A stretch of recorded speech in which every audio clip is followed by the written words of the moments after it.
Hello दोस्तों, मैं विकास विकित आपके यूट्यूब चैनल हिंदी विद विशित पर फिर से स्वागत करता हूं। दोस्तों, आज हर रोज की तरह मैं आपका आज फिर से समय लेने आ गया। तो बस अपना 15 से 20 मिनट आप मुझे दीजिए, हमारी बात को ध्यान से सुनिए और हमारे चैनल को सब्सक्राइब कीजिए और हमारे जो कमेंट बॉक्स है उसमें कमेंट कीजिए कि आप सबको हमारी वीडियो समझ आ रही है या नहीं आ रही है, अच्छा लग रहा है या नहीं लग रहा है। और आप कमेंट कीजिए और फिर हमारे जो वीडियो से लाइक कीजिए और शेयर भी कीजिए, ताकि आपका जो दोस्त, आपका भाई बहन है, उन्हें भी हमारी जो जो पढ़ा रहा हूँ उसकी शिक्षा मिले। तो आज हम लोग फिर से देखते हैं। इससे पहले मैं आप सबको बता देना चाहता हूँ कि जो हमारे अगल बगल के जो भी बच्चे अगर हमारे वीडियो को देख रहे हैं तो आप हमारी क्लास में आकर ऑफलाइन जो क्लास होती है mother international school near Manjhauli खाप, आप आकर के एक बार ऑफलाइन क्लास में आकर के देख सकते हैं कि हमारी जो पढ़ाई का फैसिलिटीज है कैसा है। तो आप सब आइए, पधारिए मेरे स्कूल में, आपका स्वागत है। 5 से 10 दिन तक आपका डेमो है, तो आप सब पढ़ के देखिए कि आपको कैसा लगता है ना। अगर कुछ ज़्यादा जानकारी लेना है आप सबको हमारी क्लास के बारे में, चाहे कुछ के बारे में, तो इस नंबर पे कॉल कीजिए 7634005548, है कि नहीं। इस नंबर पे कांटेक्ट करके आप सब पता कर सकते हैं, कुछ जानकारी ले सकते हैं कि सर आपको आपका क्लास कितने बजे से है, कौन कौन सा सब्जेक्ट का होता है या फिर कौन से क्लास का होता है। तो आप सब इस नंबर पे कांटेक्ट कर सकते हैं, अन्यथा तो फिर आप लोग हमारे स्कूल में या ट्यूशन में आके पता भी कर सकते हैं। तो हम लोग अपनी वीडियो को स्टार्ट करते हैं। इससे पहले फिर से आप लोग ध्यान दीजिएगा हमारी बात को, और हमारी स्कूल में या ट्यूशन में एक बार जरूर आकर देखें कि आपको कैसे पढ़ाई मिलती है ना। तो बस हम लोग पढ़ रहे थे पाचन। क्या पढ़ रहे थे बच्चों? पाचन पढ़ रहे थे। तो पाचन में हम लोग क्या पढ़ लिए थे? अमाशय के बारे में पढ़ लिए थे अच्छी तरह से। अमाशय क्या बताते हैं? कुंडली संरचना है, जो वहां पर जो हमारी भोजन है वहां आंशिक पाचन होता है। आंशिक कहने का मतलब आधा पचता है हमारा भोजन कहाँ पर? अमाशय में। वहां पचने के बाद आता है छोटी आंत में, है ना। इसमें क्या बता रहे थे, जो हमारा अमाशय है वहां पर क्या होता है? जठर ग्रंथियां होता है। जठर ग्रंथियां 3 तरह के होते हैं, श्लेष्मा, वित्तीय और क्या जाइमोजिन बताए थे। तीनों से जठर रस निकलता है। जो रस निकलता है उन्हें क्या बोलते हैं? जठर रस निकलता है। वह जठर रस क्या करता है? हमारे भोजन को पचाने में सहायता करता है ना। वहां पर आंशिक पाचन होता है। उसमें बताते हैं हाइड्रोक्लोरिक एसिड, जो इसका महत्वपूर्ण कार्य होता है। अब हम लोग पढ़ेंगे ये अमाशय के बाद जो हमारा भोजन है छोटी आंत में चला आता है ना। जब अमाशय अच्छी तरह से पच जाता है हमारा भोजन ना, जैसे हो गया प्रोटीन, हो गया कार्बो, ये प्रोटीन हो गया, ये वसा हो गया, कार्बोहाइड्रेट हो गया, सारा जितना चीज है पच जाने के बाद हमारा एक जो अमाशय में जो हमारा भोजन है ये गोल संरचना बन जाता है, जिसको हम लोग बोलते हैं काइम। क्या बोलते हैं जी? काइम बोलते हैं। इस काइम में क्या होता है? जितना पचा हुआ, जो अधपचा यानी कि जो आधा पचा था हमारा भोजन, वो गोल बन जाता है और जो पाइलोरिक छिद्र जो निचला भाग बताए थे वहां से निकल कर कहाँ चला आता है? छोटी आंत में चला आता है। तो जो पचने के बाद जो सम्मिलित रूप होता है उसको क्या बोलते हैं हम लोग? काइम बोलते हैं। तो याद रखिएगा कि छोटी ये बड़ी अमाशय में भोजन पचने के बाद जो एक सरल रूप है या फिर जो जटिल रूप भी जटिल रूप है, वो तो जो अमाशय में पचने के बाद जो हमारा भोजन का एक जो संग्रह है वो क्या कहलाता है? काइम कहलाता है ना। अब देखिए ध्यान से, जो काइम है ना, काइम जो है छोटी अमाशय में पचने के बाद कहाँ चलाता है बच्चों? छोटी आंत में चलाता है। कहाँ चलाता है? छोटी आंत में चलाता है कि नहीं। अब धीरे छोटी आंत क्या होता है? तो छोटी आंत में 3 भाग होते हैं। छोटी आंत में कितने भाग होते हैं? 3 भाग होते हैं, है कि नहीं। 3 भाग होते हैं। पहला क्या होता है? ग्रहणी होता है। पहला ग्रहणी, जिसको ड्यूडेनम भी बोलते हैं। दूसरा क्या होता है? जेजूनम, जेजूनम, जैजूनम। तीसरा क्या होता है? ये ग्रहणी, जेजूनम और इलियम होता है। तीसरा क्या होता है बच्चों लोग? इलियम होता है ना। देखिए ध्यान से, जो अमाशय था उसका भी 3 भाग था। अमाशय कितने भाग था? 3 भाग, कार्डियक और पुंडिक और पाइलोरिक। पहला कार्डियक, दूसरा पुंडिक, तीसरा पाइलोरिक। उसी प्रकार जो हमारा छोटी आंत है उसका भी 3 भाग है। पहला क्या? ग्रहणी, दूसरा क्या है? जेजूनम और तीसरा क्या है? इलियम है। एक बार फिर से याद रखिएगा, जो हमारा अमाशय था वहां भोजन का आंशिक पाचन होता था, लेकिन जो हमारा छोटी आंत है यहाँ पर भोजन का पूर्ण पाचन होता है। यहाँ पर भोजन का क्या होता है जी? पूर्ण पाचन। यहाँ हमारा जो भोजन है पूरी तरह से पच जाता है। बहुत सारे लोग कहते हैं छोटी बड़ी आंत में पूर्ण पाचन होता है, तो बड़ी आंत में पूर्ण पाचन नहीं होता है और छोटी आंत में ही पूर्ण पाचन होता है ना। इसकी जो लंबाई है छोटी आंत की 6 से 7 मीटर है। इसकी लंबाई जो है छोटी आंत की ना, कितने लंबाई जो है 6 से लेकर 7 मीटर है। जो हमारा आहार नाल है ना उसका सबसे बड़ा भाग क्या है? छोटी आंत है। आहार नाल का सबसे बड़ा भाग क्या है? छोटी आंत। आहार नाल जो है ना 12-14 से मीटर का होता है, उसमें सिर्फ 6 या 7 मीटर तक हमारा छोटी आंत हो जाता है। तो याद रखिएगा, जो आहार नाल है ना, आहार नाल का सबसे बड़ा भाग क्या होता है? छोटी आंत होता है। क्या होता है? छोटी आंत। लंबाई कितनी होती है? 6 से 7 मीटर होती है। इसकी संरचना भी होता है कुंडलित होता है। कैसी संरचना होता है? कुंडलित होता है। इसकी संरचना होता है किस प्रकार का? कुंडलित संरचना होता है। किसका? छोटी आंत का जो संरचना होता है इस प्रकार का होता है। छोटी आंत का जो संरचना किस प्रकार का होता है, इसमें बहुत सारे आंतरस होता है कि नहीं। तो जो हमारा छोटी आंतों का संरचना कैसा होता है, पुंडिक होता है या फिर पुंडी मतलब घुमावदार कुंडलित होता है, कुंडली संरचना जिसको बोल सकते हैं घुमावदार होता है। इसकी लंबाई 6 से 7 मीटर होता है। पूरे आहार नाल में सबसे बड़ा भाग किसका होता है, तो छोटी आंत का होता है। यहाँ पर हमारा भोजन का पूर्ण पाचन होता है, इतना याद रखिएगा आप सब, है कि नहीं। अब देखिए ध्यान से, छोटी आंत में और क्या क्या होता है, बस इतना ही होता है। और एक बता देते हैं, है ना। जो हमारा छोटी आंत है ना, वो छोटी आंत एक होता है शाकाहारी जीव और एक होता है मांसाहारी जीव। एक होता है शाकाहारी जीव और एक होता है मांसाहारी। क्वेश्चन पूछा हुआ जीव है ना, एग्जाम में 10th का एग्जाम में पूछा हुआ क्वेश्चन है मांसाहारी से। तो जो छोटी आंत है ना, लंबाई सबसे ज्यादा किस में होगी, मांसाहारी वाले में कि शाकाहारी वाले जीव में। जो हमारा छोटी आंत की जो लंबाई है, छोटी आंत की लंबाई यानी कि छोटी आंत की जो मात्रा या बड़ा या छोटा है, किसमें सबसे छोटी आंत बड़ा सबसे किसमें होता है, तो शाकाहारी जीव में या फिर मांसाहारी जीव में। याद रखिएगा, जो छोटी आंत है ना, शाकाहारी जीवों में बड़ा होता है और मांसाहारी जीवों में छोटा होता है। क्या होता है बच्चा लोग, छोटा होता है ना। तो एग्जाम में क्वेश्चन इस टाइप से आएगा कि एक गाय और एक शेर, एक गाय और एक शेर में छोटी आंत किसकी बड़ी होगी, तो एक गाय और एक शेर में छोटी आंत किसकी बड़ी होगी। तो गाय देखिए ध्यान से, गाय क्या होता है, शाकाहारी होती है। गाय क्या होता है जी, शाकाहारी होती है। और एक शेर क्या होता है, मांसाहारी होता है। शेर क्या होता है, मांसाहारी होता है। तो मैं तुम सबको क्या बताया, जो छोटी आंत होता है शाकाहारी का बड़ा होता है।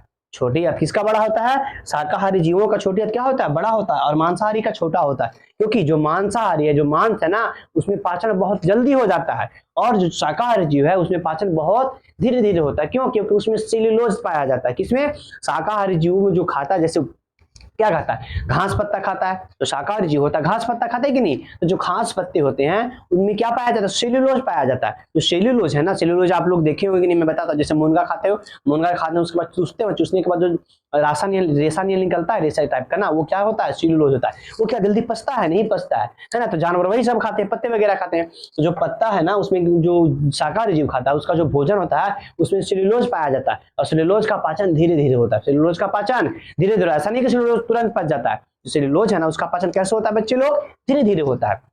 याद रखिएगा, जो शाकाहारी जीव है ना, उसका जो छोटी आंत होता है वो बड़ा होता है, किसी कंपेयर में, मांसाहारी के। तो गाय का छोटी आंत बड़ा हुआ कि शेर का, गाय का शाकाहारी, गाय का जो छोटी आंत होता है वो क्या होता है, बड़ा होता है। गाय का जो छोटी आंत होता है वो बड़ा होता है, और जो मांसाहारी का जो छोटी आंत होता है वो क्या होता है, छोटा होता है। याद रखिएगा, है ना। तो शाकाहारी का अमाशय बड़ा, ये छोटी आंत बड़ा होता है कि शाकाहारी, मांसाहारी का, तो शाकाहारी का होता है ना। इतना याद रखिएगा, तभी थोड़ा सा चक्कर नहीं लग रहा है।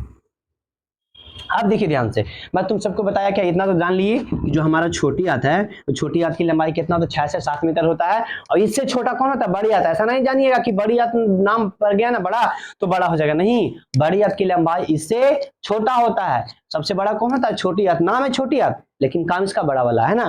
तो इसका लंबाई क्या होता है, 6 से 7 मीटर। अमाशय जो है ना, हमारा जो आहार नाल है, आहार नाल कहने का मतलब जो पाचन होता है, जिसमें पाचन की के अंतर्गत जितने भी अंग आते हैं सब मिला के क्या कहला जाता है, आहार नाल कहलाता है ना। तो आहार नाल का सबसे बड़ा अंग क्या होता है, तो छोटी आंत होता है। लंबाई कितना, 6 से 7 मीटर। आहार नाल में क्या होता है, पूर्ण पाचन होता है। हमारा भोजन का पूर्ण पाचन क्या हो जाता है, आहार नाल में ही हो जाता है कि नहीं। अवशोषण उपशोषण जितना भोजन पचने के बाद जो अवशोषण होता है सब कहाँ होता है, छोटी आंत में ही होता है। चलिए देखिए ध्यान से, तो जब पचने के बाद जो हमारा काइम है कहाँ बनता है, अमाशय में क्या बन जाता है, काइम बनता है। अमाशय में क्या बनता है, काइम बनता है। तो जो काइम है ना, पचने के बाद कहाँ चलाता है, छोटी आंत में चलाता है। कहाँ चलाता है बच्चे लोग, छोटी आंत में आता है। क्या आता है, तो काइम आता है। काइम किसका रूप है, अमाशय में। अमाशय में बनता है ना काइम। तो जब अमाशय में काइम, छोटी आंत में काइम आता है, तो यहाँ भोजन का पाचन होता है 2-3 तरह से होता है। देखिए 3 तरह से होता है। सबसे पहले क्या होता है, जो हमारा अमाशय है इसमें 2-3 तरह के रस आते हैं। पहला आता है पितरस आता है। पहला क्या आता है जी, पितरस आता है। क्या आता है, पितरस आता है। दूसरा क्या आता है, अग्नाशयी रस आता है। अग्नाशयी रस आता है ना। चौथा क्या आता है, तीसरा क्या आता है, आंत रस आता है। आंत रस। देखिए ध्यान से, जैसे तुम सबको क्या मैं बताया था, अमाशय में क्या बन रहा था, तो जठर रस बन रहा था। अमाशय में भोजन को पचाने के लिए क्या बन रहा था, तो जठर रस बन रहा था। उसी प्रकार जो हमारा छोटी आंत है ना, उसमें भोजन को पचाने के लिए 3 तरह के रस आएंगे। एक आएंगे पीतरस। क्या आएगा, पितरस। पितरस कहां से आएगा, तो यकृत से आएगा। कहां से आएगा बच्चा, यकृत से आएगा। यकृत से आएगा, है ना। अग्नाशयी रस कहां से आएगा, तो अग्नाशय से आएगा। कहां से आएगा, अग्नाशय ग्रंथि से आएगा। पितरस यकृत ग्रंथि है, ठीक ना, यकृत ग्रंथि, है ना। अग्नाशय रस अग्नाशय ग्रंथि से आएगा। अग्नाशय ग्रंथि से आएगा, है ना। आंतरस कहाँ से आएगा, तो आंत का जो दीवार है, आंत का जो छोटी आंत का जो दीवार है वहां से बनेगा, आंत का दीवार, आंत दीवार।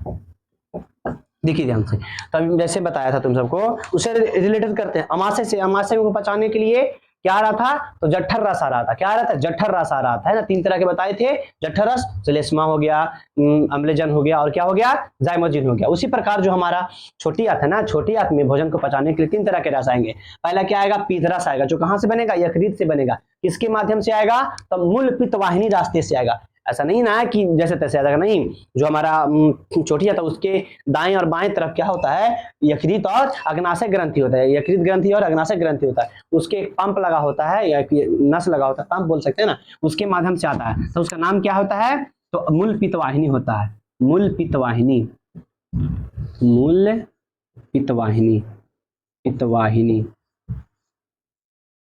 देखिए ध्यान से, अग्नाशय की ग्रंथि, अग्नाशय जो आता है ना, छोटी आंत हो गया, हाँ, जो अग्नाशय ग्रंथि आता, अग्नाशय ग्रंथि से जो अग्नाशय रस आता है, अग्नाशय वाहिनी आता है, अग्नाशी वाहिनी, अग्नाशी वाहिनी के रास्ते आता है। कौन सा रास्ते, अग्नाशी वाहिनी के रास्ते आता है। और जो आंतरस है तो वहीं तो बनवे करता है, तो इसका आना कहाँ से आएगा, वहीं जब जहां खाना बन रहा है वहीं बन रहा है, तो इसको आना थोड़ी है। देखो ध्यान से, पित्तरस कहाँ से आता है, यकृत ग्रंथि से निकलता है। किस रास्ते से आता है, मूल पित्त वाहिनी के रास्ते से आता है। कौन सा रास्ते से, मूल पित्त वाहिनी से। अग्नाशी रस कहाँ से आता है, अग्नाशय ग्रंथि से। कौन सा रास्ते से, अग्नाशी वाहिनी के रास्ते से आता है, अग्नाशी वाहिनी से। आंतरस क्या करता है, आंत के दीवार से बनता है। आंतरस क्या होता है, आंत की दीवार से बनता है। अब देखिए ध्यान से, जब ये सब जो है ना क्या होता है, हमारे भोजन में आता है, तो भोजन को पचाने का काम करने लगता है। जैसे क्या बताएं हम तुम सबको फिर से, जो हमारा आंतरस है, ये छोटी आंत है, छोटी आंत में क्या होता है, हमारा पूर्ण पाचन हो जाता है। जितना भोजन आता है ना पूरी तरह से कहां पच जाता है, छोटी आंत में। छोटी आंत के अगर कौन सा भाग में पूछे तो इलियम में बताइएगा। इलियम जो सबसे निचला भाग है ना, यहाँ पर क्या होता है, भोजन का पूर्ण पाचन हो जाता है कि नहीं। अब देखिए ध्यान से, ये सब का काम हम सब लोग समझते हैं। पितरस क्या करता है, तो पितरस जो है ना हमारा भोजन को क्या करता है, अम्लीय माध्यम से क्षारीय माध्यम में बदलता है। अम्लीय माध्यम से क्षारीय माध्यम में क्या करता है जी, बदलता है। अग्नाशय रस क्या करता है, जो हमारा जो भोजन है वो जठर रहता है ना, जटिल रूप से सरल रूप में बदलता है। किसको जी, भोजन को। कौन बदलता है, अग्नाशी रस। और आंत दीवार क्या करता है, भोजन को पचाने में। अब कैसे कैसे कौन, ये जो आंत रस किसको पचाता है, कौन सा, अग्नाशी ग्रंथि जो अग्नाशय रस किसको पचाता है, पितरस जो है ना जो किसको पचाता है, कैसे पचाता है, जब हम लोग पित्त पढ़ेंगे, ये यकृत पढ़ेंगे, यकृत ग्रंथि के बारे में आप सबको पढ़ाएंगे, फिर अग्नाशय ग्रंथि के आप सबको पढ़ाएंगे, आंत के दीवार के बारे में आप सबको पढ़ाएंगे, तो वहां पर मैं बताऊंगा कि कौन किसको पचाता है, जैसे उसमें बताए थे। अब देखिए अगला हम बताते हैं इसमें कि क्या क्या होता है। ये इलियम में देखिए ध्यान से, इलियम में क्या होता है, जब हमारा भोजन पच जाता है, क्या पर इलियम में जब हमारा भोजन पच जाता है तो देखिए क्या बन जाता है, मिटाते हैं इसको।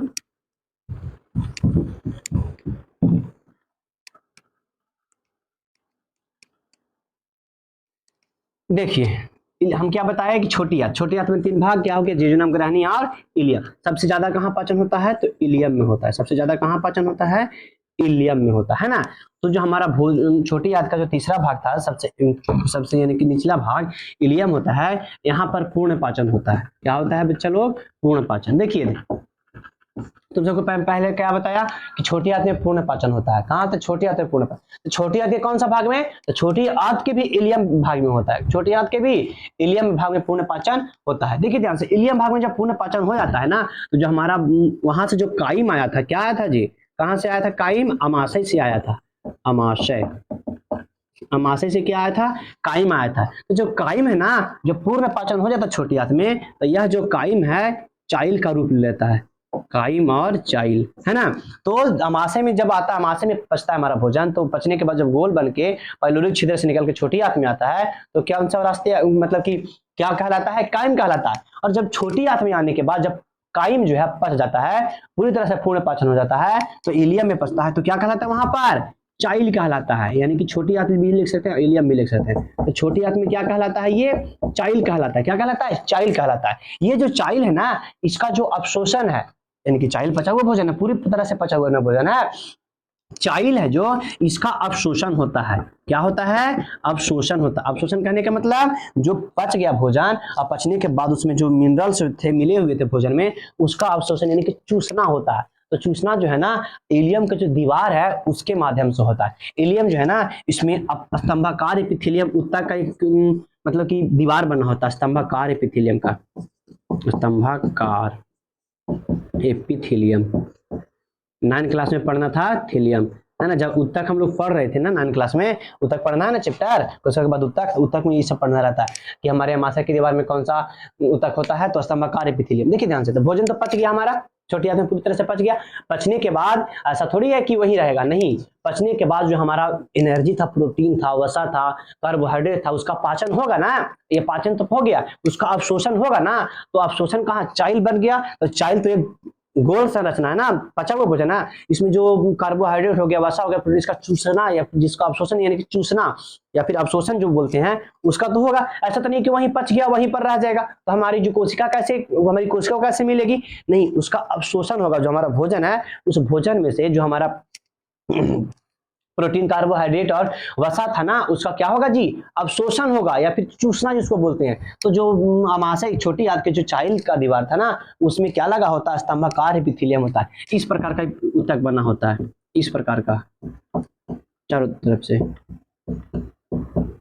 है ना। इसमें क्या होता है, चाइल्ड रहता है। इसमें से क्या होता है, चूसता है। चूसने अवशोषण करने के बाद ये जो है ना रक्त संचार में भेज दिया जाता है। कहाँ भेज दिया जाता है बच्चों, रक्त संचार में भेज। जैसे आई चाइल्ड था, चाइल्ड में से कौन चूसा, एपिथेलियम, ये छोटी आंत का दीवार, ये कहे तो जो इलियम था ना उसका दीवार चूसा। चूसने के बाद क्या किया, इसको भेज दिया कहाँ, रक्त संचार में, खून में मिला दिया। अब जानते हो आप सब कि खून तो पूरे शरीर में जाता है। अब खून जहां जहां जाएगा वहां वहां बांट चल जाएगा सारी कोशिका को, कि तुम लो तुम लो तुम लो। ऐसा नहीं कि खून खाली रखेगा, खून रखेगा अपने फायदे के लिए कुछ, लेकिन और बाकी सब जो है ना कुछ कुछ नहीं रहेगा, जितना भोजन चाहिए और सबको क्या कर देगा, बांट देगा। किसमें, जो हमारी कोशिका थी हमारा शरीर का, उसमें बांट देगा। इस प्रकार से क्या होता है, हमारा शरीर में पाचन होता है। यहां समझ में आया कि नहीं। अवशोषण होता है, क्या होता है यहाँ पर जी, अवशोषण होता है, विलाई हो जाता है, अवशोषण हो जाता है। अवशोषण कौन करता है, काइम करता है। काइम नहीं, काइम नहीं, काइम से तो मतलब वो चाइल है। चाइल से क्या होता है, अवशोषण होता है। अवशोषण कौन करता है, इलियम की जो दीवार होती है ना, अवशोषण करके जो हमारा चाइल से जो